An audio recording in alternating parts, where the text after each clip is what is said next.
Welcome to the Heavy Spoilers Show. I'm your host Paul, and this video we're breaking down 2001 A Space Odyssey. Released in 1968, this Stanley Kubrick classic is arguably one of the most influential films of all time. Perfecting its special effects to tell a space-age adventure across the stars, it's incredible how much this movie changed how sci-fi was put to screen. Whether it's Star Wars, Star Trek, Dune, Alien, The Abyss, Interstellar, or whatever sci-fi film you can think of, all of them in some way have taken elements of this in order to craft their worlds. The space travel alone ushered in how we imagine vessels to move across the endless void, and had this never been made, then we'd likely see things portrayed slightly differently. Every time I think about planets in space, I'm normally playing the Richard Strauss song in my head, and it created the idea of it being like an opera. It's crazy to think that this was released a year before man ever went to the moon, and it's insane to see a scene where humans do it before we ever arrive there. This is of course inspired a lot of conspiracy theories like Stanley Kubrick directed the moon landing, but we see them walk around completely normal here, whereas the Apollo missions revealed that the moon had lesser gravity. Beyond that though, it predicted a hell of a lot of things correctly about our future. Whether it's the monolith being something that's now commonplace in phone design, the evolution of AI in the form of HAL, or how space travel is heading towards commercialization, this movie may end up still being relevant 100 years from now. Just making the AI a helpful entity that eventually turns bad is something so many sci-fi stories have adapted, and even now HAL still remains as the epitome of the genre. But why does it all work so well, and why is this movie still being talked about almost 60 years later? It's rather difficult to define. Well, that's what we're going to be discussing in this video, and throughout it we'll be breaking down the Kubrickian classic to discuss all the elements that make it a masterpiece. If you enjoy the video, please hit the thumbs up button, and with that out of the way, let's get into 2001. I'm sorry, Dave. I'm afraid I can't do that. Now, like a lot of Stanley Kubrick's work, 2001 A Space Odyssey was actually based on a book. I'm pretty sure most of his movies were built off the back of books, and that's with only Killer's Kiss and Fear and Desire being fully original. Now, what Kubrick tended to do was pick and choose the elements of a story that he liked, and these would then inspire him to build upon things with his own story. That's of course seen most notably in The Shining, and this movie actually differs highly from its source material. Based on Arthur C. Clarke's The Sentinel, this saw a scientist named Wilson coming across a mysterious pyramid placed on the moon. Surrounded by a shield, it takes humanity 20 years to pass through this, and they had to do it by harnessing atomic energy. Destroying the shield, they also shatter the pyramid, which is when they discover its origins are alien in nature. Naming this structure the Sentinel, they discover it's been broadcasting a signal into space that, upon its destruction, will signal humans have mastered space travel. In the end, Wilson believes this will signal to its creators that Earth now has an intelligent life form on it, and that the aliens will soon start to look towards our planet. Now, Clarke and Kubrick worked together to develop the screenplay, and the former's actually expressed his dislike over the idea that the film was an adaptation of it. Some elements, of course, carry over, which I'm sure you can tell, but he's often stipulated they're not one and the same. He actually ended up appearing in the movie sequel 2010, and there's a cameo of him feeding pigeons outside the White House. Kubrick also appears in that movie too, with his face appearing on the cover of Time magazine. Now, when Kubrick and Clarke started working together, the latter offered up 6 of his stories to work as the film's source material, with The Sentinel being what they ended up settling on. Kubrick stated that he wanted a story that discussed man's relationship with the universe, and that it had to evoke feelings of wonder, awe, and terror. Clarke felt these elements fit The Sentinel the most, with the ending being something that could be interpreted as dangerous or as something enlightening. Taking up 4 years of the pair's life, Clarke actually kept diaries on his involvement in the movie, which were published as the book The Lost Worlds of 2001. Privately referred to as How the Solar System Was Won, this of course played off How the West Was Won. Now, there are rumours that this almost became its original title, and when the movie was first announced, it actually came with the name Journey Beyond the Stars. However, as we know, this changed in the end to mimic Homer's The Odyssey, due to the similarities between the sailors and the spacemen. Kubrick discussed how the ancient Greeks would set out on vast voyages across the sea that would traverse into uncharted areas, just like how people in the future will sail the stars. Space Odyssey would of course later get riffed on in David Bowie's Space Odyssey, which released the year after this movie came out. Now, Clarke and Kubrick also developed a 2001 novel which would act as the basis for their work before writing the screenplay. In reality, the two are written side by side, and they actually divert in several places and go off in their own directions. However, there are some parts of the novel that kind of explain exactly what happens in the movie, and I will be touching upon that in this video, so if there's anything you're confused over, which you probably are, then that should help. Also, worth pointing out that originally the movie was gonna have narration in it, but Kubrick in the end wanted this to be something that you feel. All of us can listen to a piece of music without lyrics in it and still pull emotion and wonder from it, which is something that Kubrick wanted to mimic with the movie. Now this is seen from the opening of the movie, and we begin with an overture over a black screen that doesn't show anything until we're 3 minutes in. Star Trek the Motion Picture would lift this directly too, with this film also beginning the exact same way.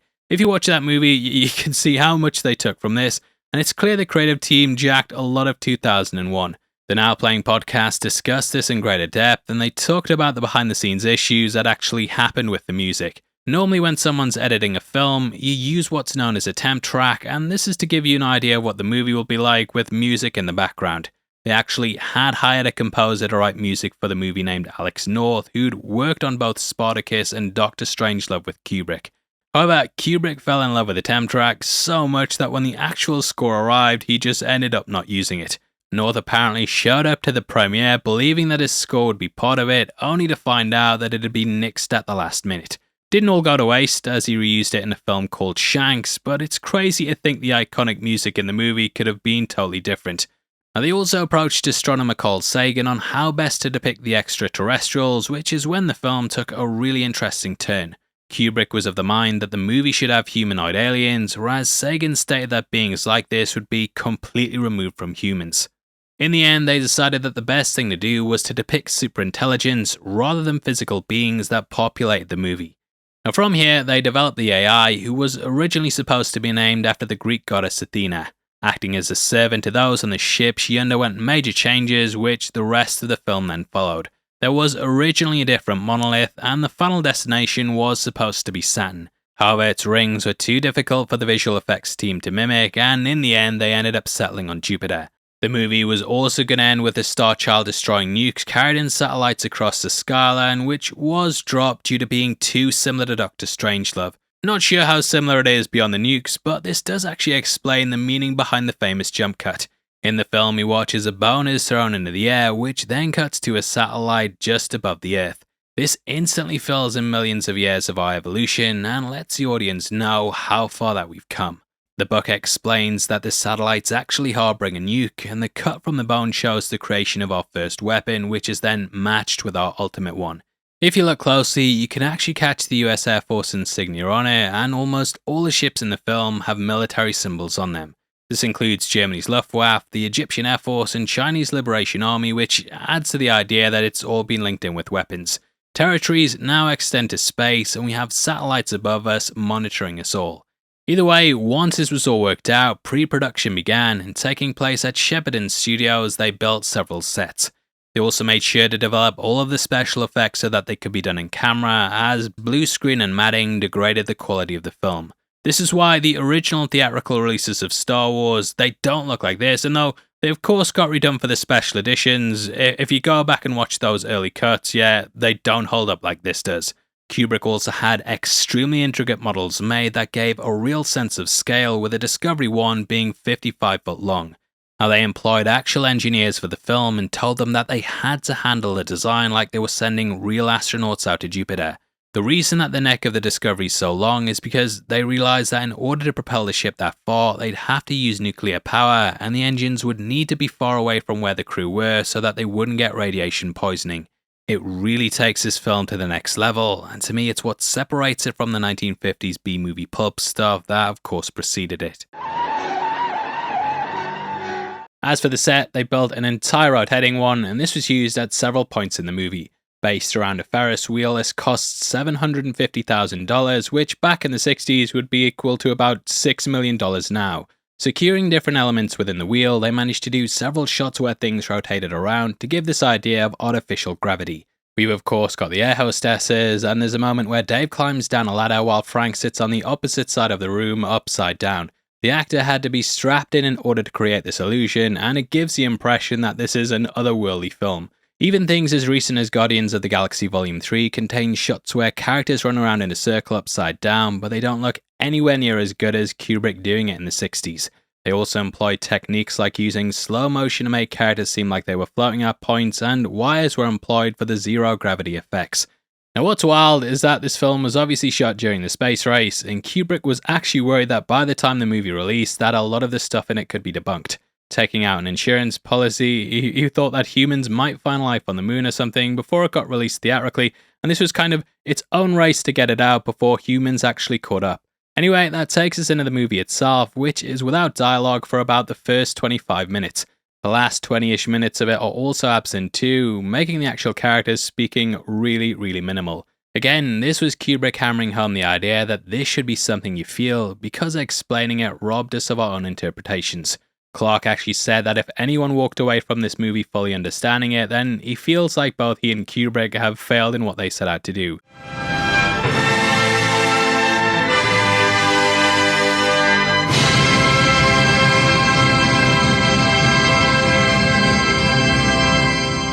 Now we begin at the dawn of man, and watch as the sun rises over the Earth and Moon. This evokes the idea that a new age has started, and that we're about to witness a change in evolution that will alter the entire planet. What's funny is that throughout the movie we get lots of shots of the Earth from space, but this doesn't actually look like how we know it to be. In my research, I found that the creative team actually had to guess it, because up until this point, we didn't have an image of what the entire planet looked like from space.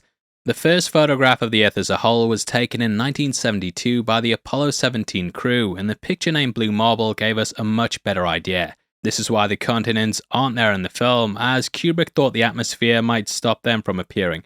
Completely nitpicking at this point, but yeah, just a little thing I thought I'd talk about, which is why the Earth doesn't look the way it should. Now, this is set to Richard Strauss's Also Sprach Zarathustra, which is a piece based on the poem that talks about man's journey to becoming the Superman. I think that's how you pronounce it, but either way, it instantly lets us know what the movie's about, and this opening shot actually has a deeper symbolism to it.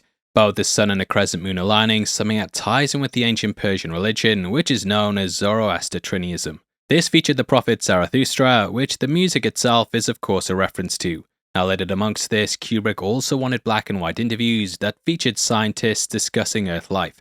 Removed by MGM after dismal early screenings, it originally featured both Freeman Dyson and Carl Sagan. Knowing this, I always wondered if it was the inspiration for the opening of Interstellar, which too features documentary-style interviews of people discussing the planet. Now as we jump to Earth, we see a number of sunrise shots and see vast desolate deserts devoid of all life. Mammoth or elephant skulls, they line the ground along with ape ones, and it instantly lets us know how harsh life here is. We see this brought perfectly across in the group of apes or proto-hominids we meet living off the scraps of the land. Played by French mime artists, Kubrick actually sought out people who'd be able to move realistically in the suits with the added weight they brought with them. It still holds up too, and though at points you can catch the human eyes behind the masks, these early shots especially are still quite convincing. Now, this was felt across the movie industry as a whole, with the team behind Planet of the Apes approaching Kubrick for tips. He told them to fuck off, and it was a bit like these apes fighting at the start of the movie, hey? Now there was a rumour for decades that Ronnie Corbett actually played one of them too, but it's not true, though he did audition for the part. Either way, it's clear these are just dumb animals, and they don't really have a direction in life beyond just surviving to see the next sunrise. Dogged by other apes, and even leopards, they're always on the back foot and desperate to survive. The leopard scene was shot with tranquilizers close at hand, and they also ended up painting the body of a dead horse for the moment with the zebra. Always thought this kind of inspired that bit on The Simpsons. Sir, why don't you just use real cows? Cows don't look like cows on film. You gotta use horses. What do you do if you want something that looks like a horse? Usually we just tape a bunch of cats together. But yeah, let me know if you agree with that or not, and what your thoughts are on this zebra thing. Now things all change with the arrival of the mysterious monolith, which shows up at their camp the very next day. Kubrick went back and forth over the design of this, and originally it was meant to be more in line with the pyramid before it changed to a screen.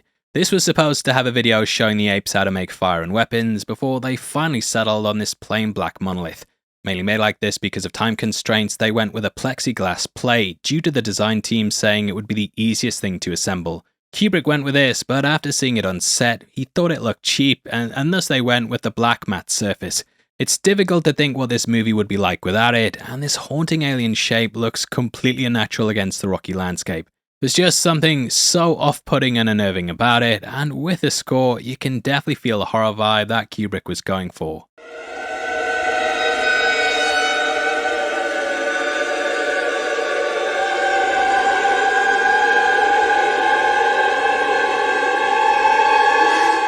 Now, what the monoliths are definitely has some aspects that are open to interpretation, but the main idea is that they give us a certain level of knowledge that allows us to evolve and transcend.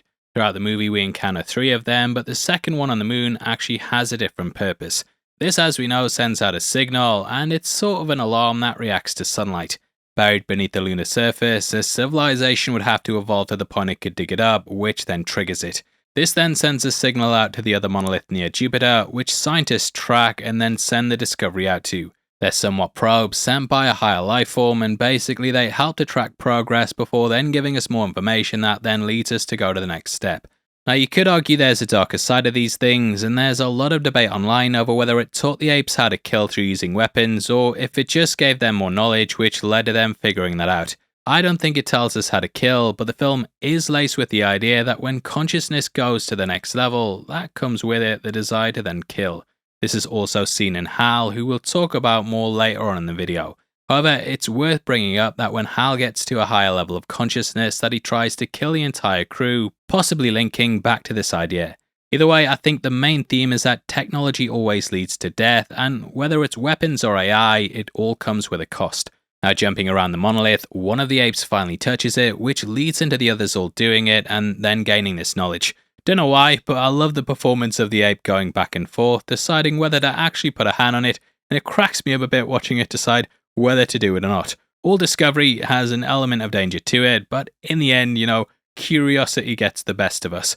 We get a scene where the sun sets over it, and the dawn of man has now progressed onto its next step. This further ties into the religious imagery we talked about before, with this being seen as a symbol of ascension. Looking at a bone, one of the animals gains a new perspective and realizes that it can use it as a tool to increase its own strength. Smashing the skull of its ape, we get a quick cut of a real one falling to the ground, and it lets us know that they'll now be able to hunt and rise to the top of the food chain. Now, the apes with these weapons walk upright like humans and smash the other apes like it's the like button. Look at him hitting that. Go fucking mental on that. Now, from here, we get a match cut to the sound of Blue Danube and watch as the satellites majestically orbit the planet. Instantly, we get all that's come and gone between, marking these 2 moments as the most important things that you need to know. Could have included the day GoldenEye was released on the N64, mate, as an important date as well, but moving on. Now, Kubrick apparently came up with the idea for the cut when he was throwing a broomstick into the air, and the bone shape of the satellite demonstrates our connection to it. In space, we see a Pan America flight, or as they were known, Pan Am for short. Operating from 1927 to 1991, this airline also popped up in both Blade Runner and also its sequel. Now, one thing that you might not know is that according to IMDb trivia, Pan Am actually maintained a waiting list for flights to the moon because they believed it wouldn't be long before something like this would become commonplace. I kind of feel like there's a bit of Kubrick's sense of humour in here as we're hit with not only the commercialisation of it, but also how pedestrian it is. Audiences in the 60s were blown away by the scale and wonder on screen, but the first character we cut to is asleep in his seat due to how mundane that it is for him. Now, from here we get focus on a floating pen, which was actually created using plexiglass and double-sided tape. Extremely straightforward, but it allows it to move in ways that it wouldn't be able to if it was on a wire. Coming in rocking Pan Am grip shoes to deal with the zero gravity, we watch as the stewardess plucks the pen out the air, which adds an extra layer of trickery to the entire effect. Inside the cockpit, we can catch an IBM computer screen, which has some extra layers within the film. All of the letters of HAL are worn down from IBM, with HAL 9000 being a reference to the IBM 360. This wasn't an old Xbox, mate, chill your shit. It was actually a calculator from the 60s that Arthur C. Clarke thought would be seen as an ancestor to HAL. IBM also consulted on the film, and it adds this extra touch to ground it in our reality. You might also notice that there's stuff like GDE on the computer screen, and this stands for Guidance Data Extension. On the ship we can catch people walking amongst the vast hangar, and this was achieved through using rear projection. This is something that appears throughout the film, with it looking incredible, especially that scene where the shuttle docks on the moon in the big red hangar. Crazy how much this all still holds up, and you can easily see how Kubrick conspiracy theories on the moon landing got sprung up from this film. We got you, you son of a bitch. Landing on board the space station, we're supposed to think this is an incredible base, but it's actually revealed to be just housing stuff like a Hilton Hotel and Howard Johnson restaurant. Researching what was going on with it, I found that the second wheel was actually still under construction, which is why when they're coming in, you can see a lot of the scaffolding on it. Introduced to Hayward, we watch him making a call to his daughter, who was actually played by Stanley Kubrick's real-life one, Vivian. For me, I always thought this was kind of riffing on how sailors spend a lot of time away from home and the distance that they feel away from their family. There's also the fact that his daughter's birthday is coming up, which thematically plays into the film. Birthdays appear a number of times in the movie, with Frank getting sung happy birthday later on by his parents. You can also see the dawn of man as being the birth of something new, and each section of the film being filled with a sort of rebirth may be why Kubrick included so many. Now we end the call seeing that it cost $1.70, which, what the hell, I can't even text downstairs for that, mate, and you're making calls from space back in 2001, are you taking the piss? At this point, we're introduced to Leonard Rossiter's Andrei Smyslov. Kubrick was a huge chess fan, and this name's actually a direct reference to that. Smyslov was a Russian champion, and the game we see between Hal and Frank later on actually mimics a champion chess game held in Hamburg during 1910. Hal making the wrong moves in chess and incorrectly guessing it's got a checkmate could show that it's being hit with miscalculations, leading to its demise. Now, Hal could be seen as mimicking Smyslov, or rather his technique and style that he uses for interrogation. Here we see him trying to find out from Hayward exactly what's going on the moon, and he says, Dr. Floyd, I hope you don't think I'm being too inquisitive, but... Hal later says, Well, forgive me for being so inquisitive.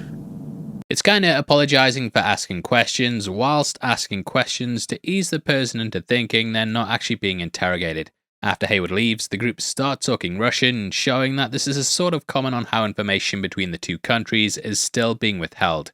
The Americans know that something's on the moon, which is why they've cut off contact and spread the lie that there's an epidemic on the base. The Cold War is still clearly going on and they need to keep secrecy, which is also what ends up sending Hal haywire. Now on the journey to the moon, we see as two of the stewardesses are watching women's judo. Again, this was Kubrick thinking ahead, as women weren't allowed to compete in the sport until 1980. Given food, we see how all of it has to be sucked out of a straw, and it's just amazing how they managed to recapture this whole idea of being in space.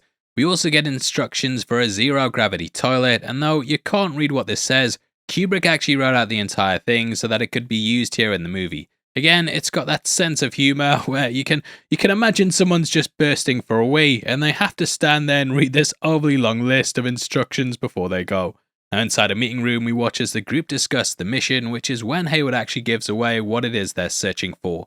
Drawing a monolith with his hand, this is such a subtle detail that kind of teases what's really going on. He also holds up two fingers, which some people have thought represents the two monoliths that humanity currently knows about.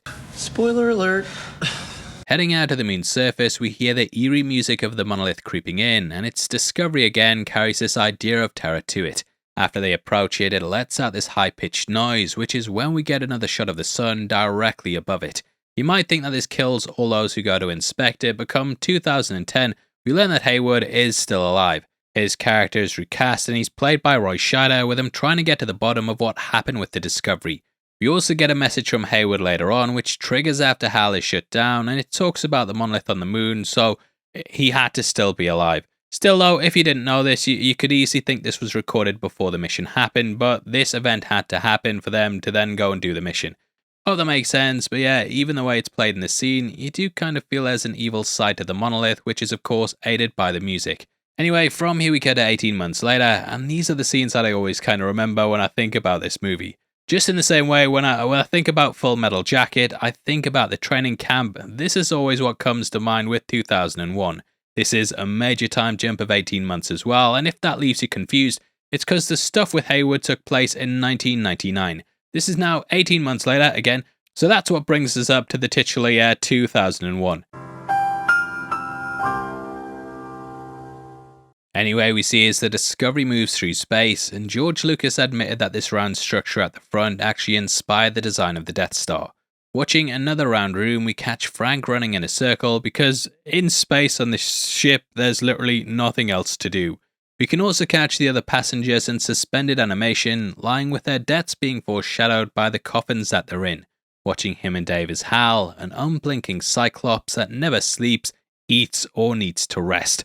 Contained within its own monolith, this is easily the standout star of the movie for me, and it kind of pushed AI as a personality that could be used within films.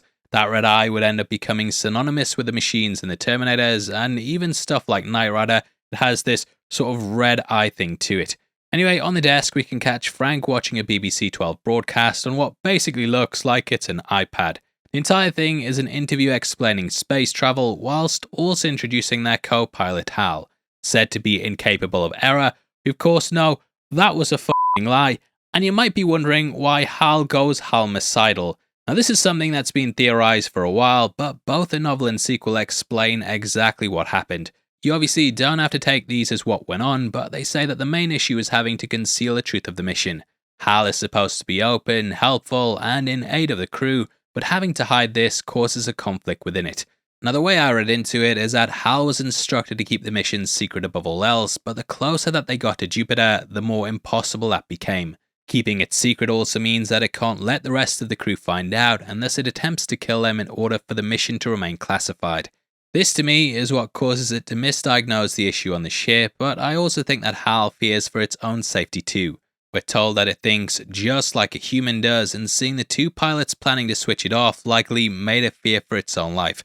Now it could also be to do with the power that HAL gains when both Frank and Dave leave the vessel to inspect it on the outside. The hierarchy of power has now changed, which means that HAL becomes the one in charge, which gives it the autonomy to override its programming and do what it wants. Again, this is me reading into lots of things, and if you have your own thoughts and theories on it, then leave them in the comments below. Now the robotic and monotone voice of HAL, to me, just further highlights the isolation they feel, and we even see as Frank has to watch his family celebrating his birthday without him. They're just all cut off from reality, and their subdued, almost emotionless performances highlight how cut off from humanity that they are. It's kill or be killed, and to be honest with you mate, kinda like HAL better than the crew. You son of a bitch! We see Dave's been doing sketches of the rest of the passengers as they sleep, which it's a bit weird mate, I'm gonna get HAL to kill you. Now after showing these sketches, HAL somewhat raises the idea that there's something off about the mission. I know I've never completely freed myself of the suspicion that there are some extremely odd things about this mission. But I'm not a rapper. This to me is him basically confessing that he knows something and kinda wants to see if the others suspect it. Love how we even get a glitch just before he puts out the false report. Just a moment. Just a moment. And from here we watch as they head out, with us getting a behind shot of Dave as he moves down the corridor. Pulling from the real world, Kubrick actually based the design of this corridor off the floor of the Santa Maria del Fiore. These suits as well have gone on to influence a lot of how space travel is shown in popular culture, with James Gunn basing the ones in Guardians of the Galaxy 3 specifically on these. There's also been people who've thought that it's based on Among Us, but he did come out and say that it was just 2001. Now adrift in space, we get a heavy focus on Dave's breathing, with it of course being the only thing that he'd actually hear out there.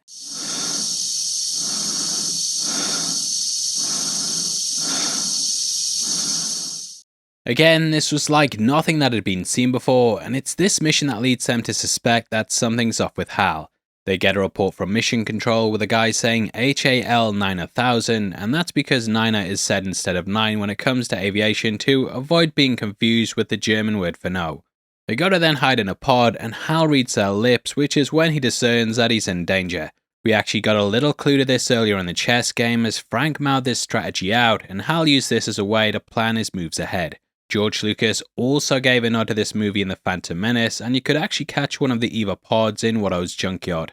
Now from this point we hit the intermission, which is a bit weird in a 2.5 hour movie. Now, normally you get intermissions in long films, like 4-hour ones, you know what I mean? But it was said, right, and I'm gonna make sure I word this right in case my mum's watching, but it was said that this movie got a big following from people dropping acid, who then watched the Stargate scene completely off their tits. Now, it was theorized, and it was a theory, that at the intermission point, people could go and take a hit, and then by the time that kicks in, you'd be up to the point where the movie goes completely mental. Kubrick never actually did drugs, and I've not experienced this myself, but yeah, I can see how that would get trippy. Even watching it sober, you can see how it's transformative, and it really takes you on this vast journey. We'll talk about this more in just a bit, but we kind of get a repeat of the scene going out to the dish, but this time HAL turns the pod Eva into its own killing machine. Just with the way it's shot, with the eye on the front and the lack of sound, it makes you kind of almost get hit with shock as you try and figure out what's going on. We're very much like Dave in this moment, just completely thrown off by what's happening, and we watch as he desperately races out to try and save his friend. However, in doing this, he forgets his helmet, which basically fucks his entire journey back. Now, I love the one out to Frank as well, and there's just so many of these shots that are burned into my brain. Whether it's the bit where we have Dave facing us trying to pilot the craft, or Frank's body adrift in space, this all makes the scene feel so tense. I actually played Final Fantasy VIII back in the day before I ever watched this movie, and there's a scene in that where you try and catch Rinoa in space. When I finally saw this, I instantly recognized the game as cribbing from here, and it just always stuck with me as being a completely desperate rescue attempt. Now on the ship we see as HAL slowly turns off all the life support on the passengers and get a big red computer malfunction sign which clearly spells out what's going on here. HAL is now the bad guy, and going back and forth with Dave out in space, the latter realizes that he has to dump Frank so that he himself can survive. Just something so cold about HAL refusing to continue the conversation and leaving him in space to die there on his own. This conversation can serve no purpose anymore. Goodbye. Hal? Hal? Hal? Now it's at this point that Dave has to take a literal leap of faith and jump back into the airlock without wearing a helmet. Scientists have stated this is actually possible and that humans can survive for roughly 30 seconds before they suffocate and die. Shot using wires with the actor Keir Dullea dropping down, this was a really dangerous stunt to film, and I feel like the smile we see at the end is in fact a genuine one. Either way, he's now on board the ship safely, and HAL, you could say he's helpless to stop him. Now he does something very sneaky that they don't actually tell you in the movie, and HAL actually empties out all the oxygen from the ship, which we can hear from this sound.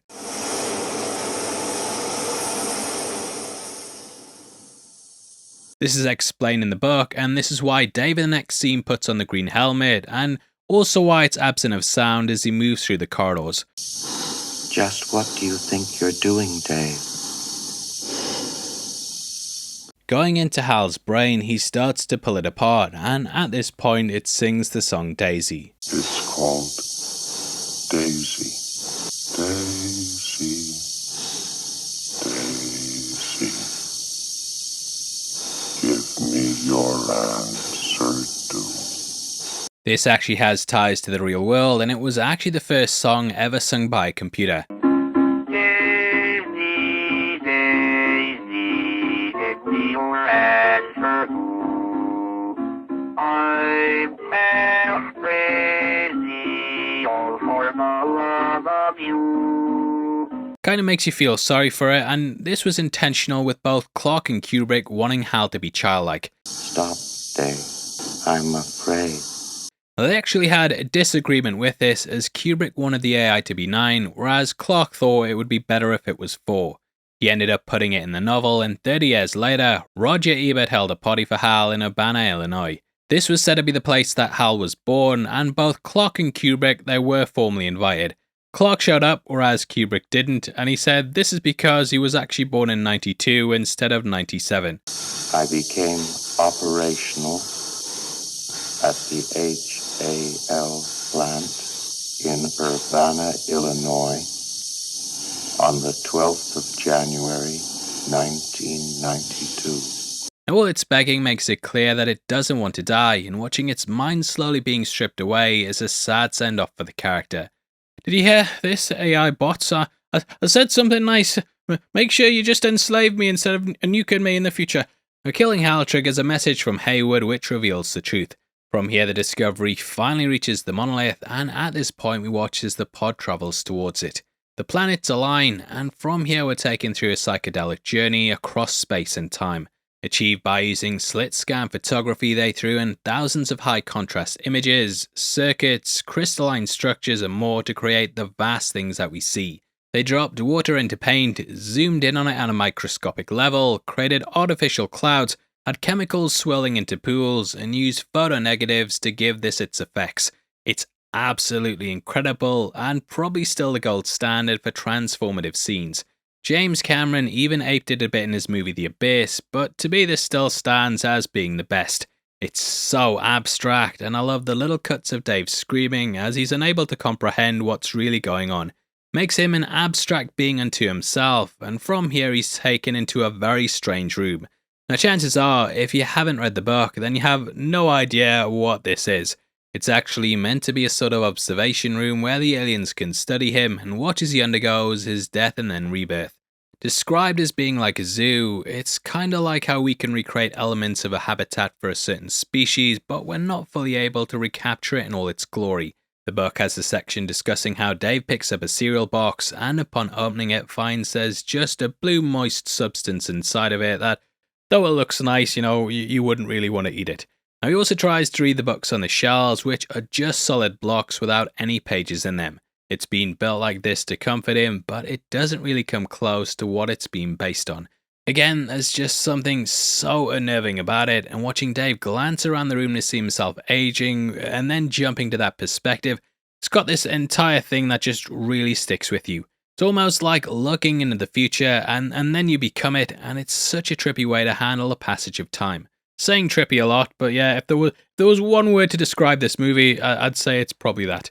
Now, according to IMDb trivia, if you actually calculate where he's standing and then jumps across the room, this ends up creating the points of a star, which of course ties into the Star Child's name.